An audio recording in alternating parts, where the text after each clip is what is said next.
முருகனுக்கு அரோகரா. சூரபதமன் தன்னுடைய முழு ஆற்றலையும் காட்டி போரிடுகிறான் முருகபெருமானிடத்திலே.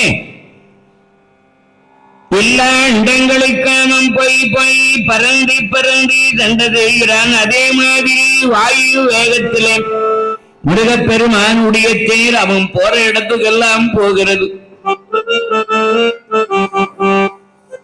6 நாள் முருகனுக்கும் சூரபதமனுக்கும் விடாத போர் நடக்குது. 6 நாள், மொத்தம் 10 நாள் சண்டை.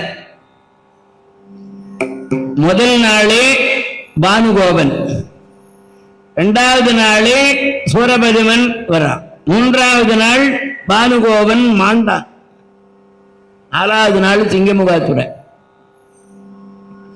அதன் பிறகு சிங்கமுகாதுரம் ஆண்ட பிறகு சூரபதமனுக்கும் முருகனுக்கும் விடாம நடக்குதா 6 நாள் யுத்தம். முருகபெருமான் நினைச்சா ஒரு கண்ணை மூடி கண்ணை திறக்கிறதுக்குள்ள அவனை அழிக்க முடியும். இந்த சிவபெருமானிடத்துல எந்த அளவுக்கு இவன் தவம் செய்து வரம் வாங்கி இருக்கிறான்றத தேவர்களுக்கு காட்டுறார். முருகனை எதிர்த்து சண்டை போடுறதுனா எல்லாராலும் முடியுமா? அவனால முடியுது. என்ன அந்த அளவுக்கு தவம் செய்திருக்கிறான். சிவபெருமான் கொடுத்த தந்தையாருடைய தவம் வலிமையான வரம் எப்படிப்பட்டதுன்னு காட்டுறார். எல்லா ஆயுதங்களையும் எல்லாரையும் அழிச்சிட்டார். அந்த பக்கத்துல சூரபதமன் நிற்கிறான், இந்த பக்கத்துல முருகபெருமான் நிற்கிறார்.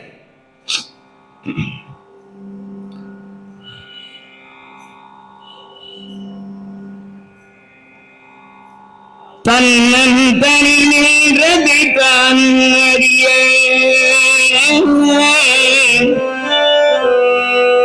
இன்னும் ஒருவர்க்கு செய்விப்பதுவோ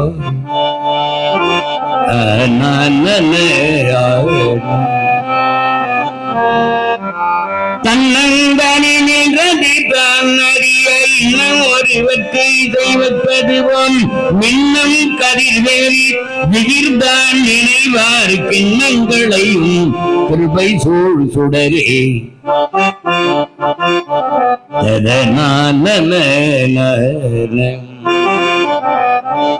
அனுப்பு தன்னந்தனி